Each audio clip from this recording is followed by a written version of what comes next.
When we talk about dealing with toxic people, the first instinct most of us have is to manage the relationship by adjusting ourselves. We try to be more patient, more understanding, more tolerant. We tell ourselves that if we just communicate better, if we explain our intentions clearly enough, eventually the other person will change. But one of the most important lessons emphasized by Brené Brown is that emotional maturity is not measured by how much you tolerate. It is measured by how clearly you define what is acceptable in your life. Highly aware, emotionally intelligent people understand something that many of us learn the hard way.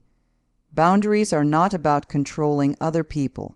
They are about taking responsibility for your own emotional space. A toxic person often thrives in environments where boundaries are weak or unclear, not always intentionally but consistently. They may criticize constantly, dismiss your feelings, manipulate conversations, or create a dynamic where you feel responsible for their emotional state. Over time, this pattern becomes exhausting because the relationship slowly shifts from connection to emotional management. And that is where the shift happens. Smart people eventually realize that constantly managing someone else's behavior is not a sign of compassion. It is often a sign that boundaries have disappeared. Brené Brown often speaks about the connection between boundaries and self-respect. She explains that the people who are the most compassionate are not the ones who say yes to everything. In fact, the most compassionate people are often the clearest about what they will and will not tolerate. This sounds simple in theory, but psychologically it is difficult because many of us associate boundaries with rejection. We fear that setting a limit will make us appear selfish, cold, or unkind, especially if we were raised to believe that being a good person means always being accommodating. But what happens when accommodation turns into emotional self-abandonment?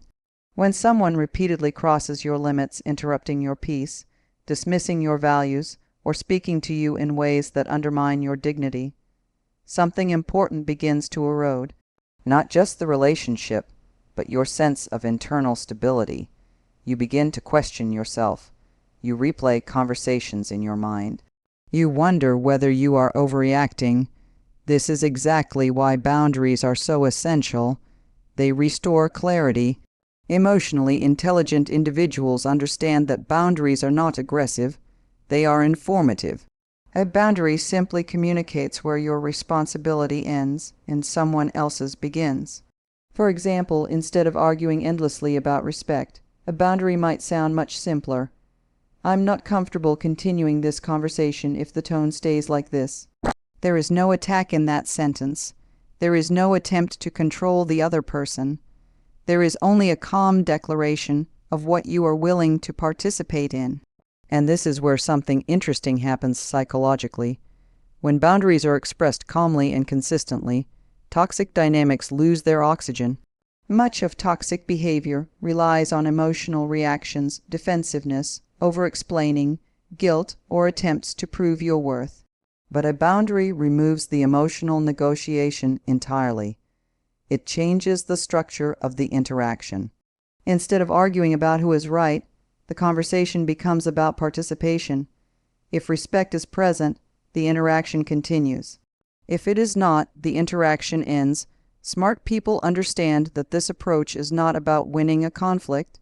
It is about protecting psychological well-being. And perhaps the most difficult part of boundary setting is tolerating the discomfort that comes afterward.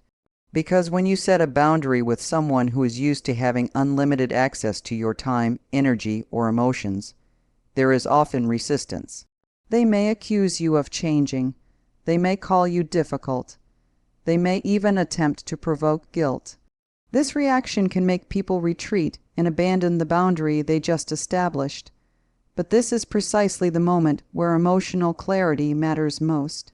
If a boundary consistently triggers anger or manipulation, that reaction reveals something important about the relationship.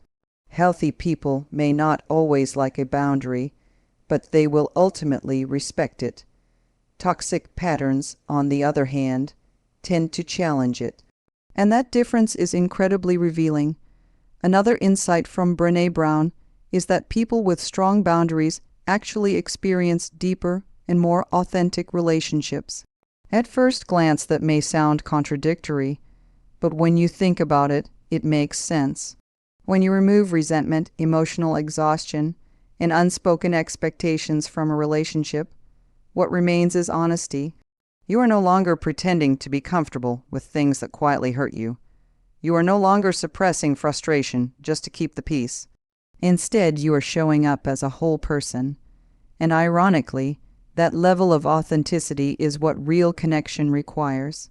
Smart people understand that boundaries are not walls designed to keep people out. They are filters designed to allow the right people to stay.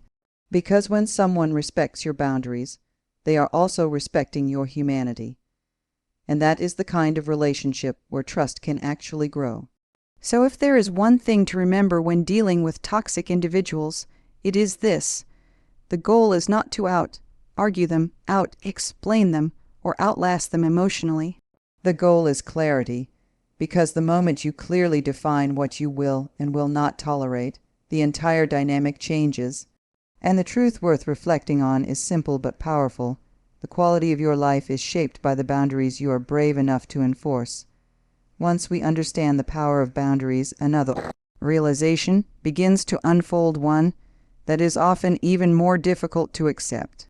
Many people who struggle with toxic relationships are not only tolerating harmful behavior, they are also trying to fix the person causing it. They invest enormous emotional energy attempting to explain, correct, guide, or heal someone who repeatedly demonstrates that they are not ready or willing to change. And this is where another transformative insight often associated with the work of Brené Brown becomes important. Emotional intelligence is not just about empathy. It is also about recognizing the limits of your responsibility. One of the most exhausting psychological traps in relationships is the belief that if we care enough, communicate well enough, or sacrifice enough, we can eventually transform someone else's behavior. It is a deeply human instinct. When we see destructive patterns in someone we care about, our first response is often compassion mixed with determination. We think, if I just try harder to help them understand, things will improve. But in reality, understanding and change are not the same thing. A toxic individual may understand exactly what you are saying. They may hear your explanations, acknowledge your concerns, and even promise improvement. Yet the pattern continues. The same dismissive comments return. The same manipulation appears in different forms. The same cycle repeats itself. At this point, many people make a critical mistake. Instead of recognizing the pattern, they increase their effort. They explain more. They justify themselves more. They attempt to prove their intentions.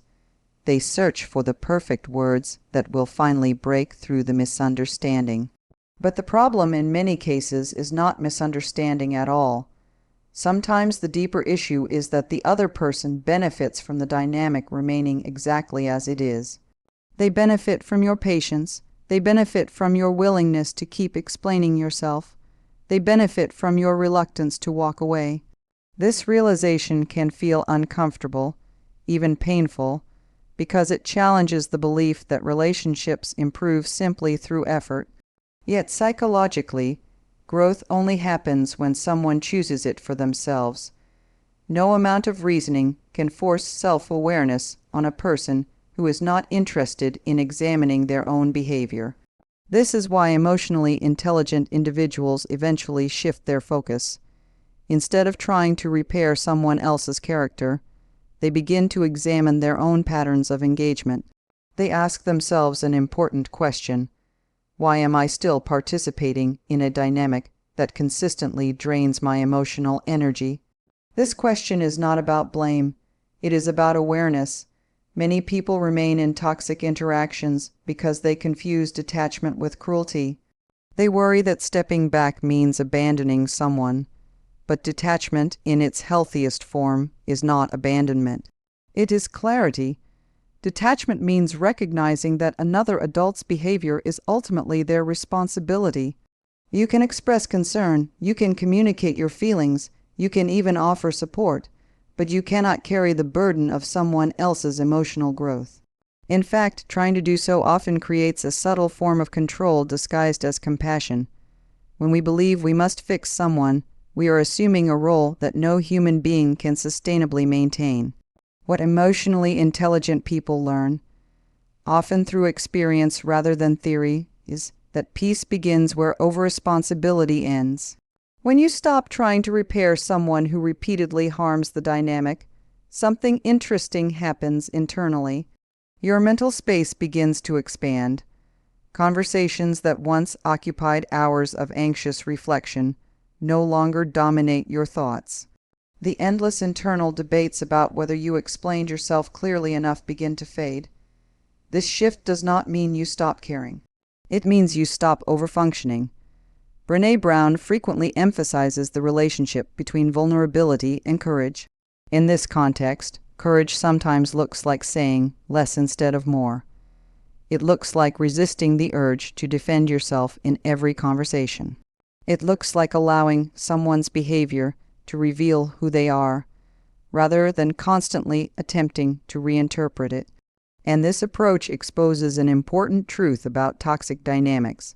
Toxic individuals often rely on reaction. They rely on your emotional engagement to keep the cycle alive. Every explanation, every defensive response, every attempt to clarify becomes another entry point for the same pattern to continue. But when you stop reacting in predictable ways, the structure of the interaction changes. Without emotional fuel, many toxic dynamics lose their momentum. This is why detachment is not passive. It is an active psychological decision. It requires discipline to resist the urge to argue, correct, or rescue. It requires self-trust to accept that not every misunderstanding must be resolved. And perhaps the most liberating realization in this process is understanding that you do not need someone else's agreement to move forward with your life. You do not need them to validate your perspective before you choose peace. You do not need them to admit fault before you create distance. Closure is not something another person gives you. It is something you create by deciding where your energy belongs. Emotionally intelligent individuals invest their attention where growth is possible within themselves, within relationships built on mutual respect, and within environments where emotional safety exists. They understand that time and attention are finite resources. Every moment spent trying to convince someone to treat you with basic dignity is a moment taken away from building a life that reflects your values. And that realization is profoundly freeing, because once you stop trying to fix people who refuse to examine themselves, your role in the story changes. You are no longer the person attempting to repair the unrepairable. You become the person who chooses clarity over chaos, growth over conflict, and peace over endless explanation. And the reflection worth carrying forward is this: you cannot heal someone who is committed to misunderstanding you, but you can protect your life by choosing where your energy goes.